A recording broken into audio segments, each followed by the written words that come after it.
पहला प्रश्न दोस्तों आपके सामने ये रहा। फर्स्ट नंबर का प्रश्न है कि भारत में सबसे पहले रेल मार्ग तैयार हुआ था 1853 ईस्वी में, 1854 में, 1855 में, 1859 में।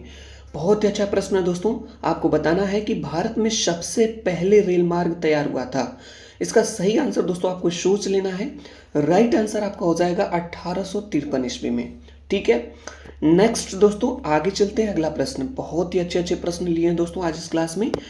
प्रश्न हमारा है कि बड़ी लाइन की दो पटरियों के बीच की दूरी होती है, जो बड़ी लाइन होती है दोस्तों, इन दो पटरियों के बीच की दूरी ये कितनी होती है?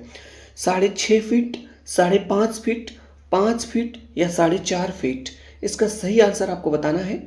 राइट आंसर हो जाएगा 5.5 फीट। याद रखिएगा, बड़ी लाइन की जो दो पटरियां होती हैं इनके बीच 5.5 फीट की दूरी होती है। नेक्स्ट अगला प्रश्न दोस्तों, विदाउट डिले अगले प्रश्न में चलते हैं। बहुत ही अच्छे अच्छे प्रश्न दोस्तों आज इस क्लास में लिए हैं, जीके और जीएस के। देखते हैं कितने प्रश्न आप सही कर पाते हैं इस क्लास से। स्वर्णिम चतुर्भुज क्या है? स्वर्णिम चतुर्भुज क्या है दोस्तों? महानगरों को जोड़ने वाला रेल मार्ग है, प्रमुख वायु मार्ग है, राष्ट्रीय राजमार्ग परियोजना है, स्वर्ण व्यापार का मार्ग है, उपयुक्त में से कोई नहीं या उपयुक्त में से एक से अधिक। सही आंसर इसका बताना है। तो दोस्तों स्वर्णिम चतुर्भुज आपका राष्ट्रीय राजमार्ग परियोजना है, इसलिए इसका सही आंसर ऑप्शन नंबर सी हो जाएगा। ठीक है, ये दोस्तों ऐसे प्रश्न है जो कि आपके जो है कि बीपीएससी एग्जाम में, देखिए यहाँ पे बीपीएससी प्री एग्जाम 2016 में पूछा गया है। तो बहुत ही अच्छे अच्छे प्रश्न दोस्तों लिए गए हैं इस क्लास में। ठीक है, नेक्स्ट अगला प्रश्न दोस्तों, विदाउट डिले। ठीक है, इसका आंसर आप सोचें दोस्तों पढ़ करके क्या हो सकता है। भारत में कुल कितने राष्ट्रीय राजमार्ग हैं और उनकी कुल लंबाई तकरीबन कितनी है? तो भारत में दोस्तों कितने राष्ट्रीय राजमार्ग है ये बताना है, और उनकी कितनी लंबाई है ये भी आपको बताना है। इसका सही आंसर दोस्तों आपको हो जाएगा 64, यानी कि 64 राष्ट्रीय राजमार्ग हैं और 40,000 किलोमीटर इनकी तकरीबन लंबाइयाँ हैं। सो ऑप्शन नंबर डी आपका करेक्ट हो जाएगा। ठीक है, इसको भी आपको याद रखना है। ठीक है, नेक्स्ट दोस्तों अगला प्रश्न आपके सामने ये रहा। इसका आंसर बताएंगे क्या होगा। प्रश्न हमारे साथ पढ़िए दोस्तों, इसका आंसर बताने का प्रयास जरूर किया करिए, सोचने का क्या आंसर हो सकता है इसका। तमिलनाडु में सर्वाधिक सूती वस्त्र के कारखाने कहाँ पाए जाते हैं? चेन्नई में, कोयम्बटूर में, मदुरई में, सलेम में या उपयुक्त में से नहीं या उपयुक्त में से एक से अधिक। तमिलनाडु में सर्वाधिक सूती वस्त्र के कारखाने कहाँ पाए जाते हैं? इसका सही आंसर आपको बताना है। राइट आंसर दोस्तों आपका हो जाएगा आपका ऑप्शन नंबर बी, कोयम्बटूर में। कोयम्बटूर में दोस्तों तमिलनाडु में सर्वाधिक सूती वस्त्र के कारखाने पाए जाते हैं। नेक्स्ट दोस्तों आगे अगला प्रश्न आपके सामने ये रहा। देखिए बहुत ही अच्छा प्रश्न है दोस्तों।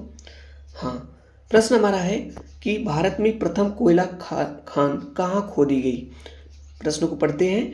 भारत में प्रथम कोयला खान कहाँ खोदी गई? इसका सही आंसर दोस्तों बताना है।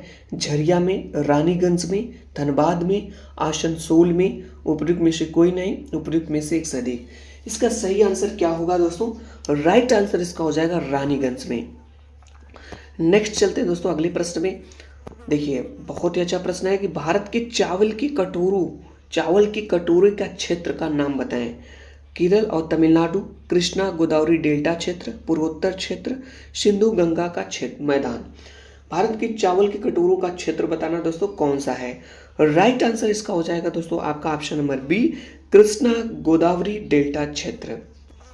अगली प्रश्न में चलते हैं। ये रहा अगला प्रश्न कि भारत में किस राज्य में सबसे अधिक सूती मिलें हैं? भारत में किस राज्य में सबसे अधिक सूती मिलें हैं? मध्य प्रदेश में, महाराष्ट्र में, गुजरात में, पश्चिम बंगाल में। सही आंसर इसका बताना है। Right answer option number B. अगला प्रश्न है भारत के किन राज्यों में गन्ना सबसे ज्यादा पैदा होता है? बिहार एवं उत्तर प्रदेश एवं राजस्थान, आंध्र प्रदेश एवं जम्मू कश्मीर, पंजाब एवं हिमाचल प्रदेश। आप लोग दोस्तों इसका आंसर बताइए क्या हो सकता है। तो सबसे ज़्यादा गन्ना का प्रोडक्शन दोस्तों आपका बिहार एवं उत्तर प्रदेश में होता है, इसलिए ऑप्शन नंबर ए करेक्ट हो जाएगा। नेक्स्ट आगे चलते हैं दोस्तों अगला प्रश्न। ये भी बहुत ही अच्छा प्रश्न है। भारत के निम्न राज्यों में से चीनी का कटोरा कहा जाता है। भारत का दोस्तों वह कौन सा स्टेट है, राज्य है जिसको चीनी का कटोरा कहा जाता है? उत्तर प्रदेश, महाराष्ट्र, बिहार, हरियाणा, उपयुक्त में से कोई नहीं या उपयुक्त में से एक से अधिक। सही आंसर इसका हो जाएगा दोस्तों आपका option number A Uttar Pradesh. Uttar Pradesh को दोस्तों चीनी का कटोरा कहा जाता है। ठीक, अगला प्रश्न दोस्तों बहुत ही इंपॉर्टेंट है, बहुत ही अच्छा प्रश्न है। प्रश्न पूछा गया है कि नकदी फसल में सम्मिलित नहीं है तो गन्ना, कपास, जूट, गेहूं। तो दोस्तों आपका गेहूं जो होता है नकदी फसल में सम्मिलित नहीं है, नकदी फसल में नहीं आता है। ऑप्शन नंबर डी करेक्ट हो जाएगा। नेक्स्ट आगे चलते दोस्तों, अगला प्रश्न है कि हरित क्रांति के कारण निम्नलिखित फसलों में से किसके उत्पादन में सर्वाधिक वृद्धि हुई। जो दोस्तों हरित क्रांति हुई थी इसके कारण कौन सी ऐसी फसल है जिसमें सर्वाधिक वृद्धि हुई। धान, गेहूं, मक्का, गन्ना। सही आंसर इसका हो जाएगा दोस्तों आपका गेहूं। गेहूं में सबसे ज्यादा दोस्तों वृद्धि, इंक्रीजमेंट देखने को मिला। सही आंसर दोस्तों ऑप्शन नंबर बी करेक्ट हो जाएगा। अगला प्रश्न दोस्तों बहुत ही अच्छा प्रश्न है। इंद्रधनुषीय क्रांति, इंद्रधनुषीय क्रांति का संबंध है हरित क्रांति से, श्वेत क्रांति से, नीली क्रांति से, उपयुक्त सभी से। सही आंसर दोस्तों आपको बताना है। इसका राइट आंसर हो जाएगा दोस्तों उपयुक्त सभी से। यानी कि इंद्रधनुषीय क्रांति का संबंध हरित क्रांति से भी है, श्वेत क्रांति से भी है और नीली क्रांति से भी है। इसलिए इसका सही answer option number D correct हो जाएगा। ठीक है, अगला प्रश्न है बहुत ही अच्छा प्रश्न है। स्वतंत्रता प्राप्ति के बाद भारत में सर्वाधिक प्रगति की है। स्वतंत्रता प्राप्ति के बाद से भारत ने सर्वाधिक प्रगति की है। चावल के उत्पादन में, दालों के उत्पादन में, पटसन के उत्पादन में, गेहूं के उत्पादन में।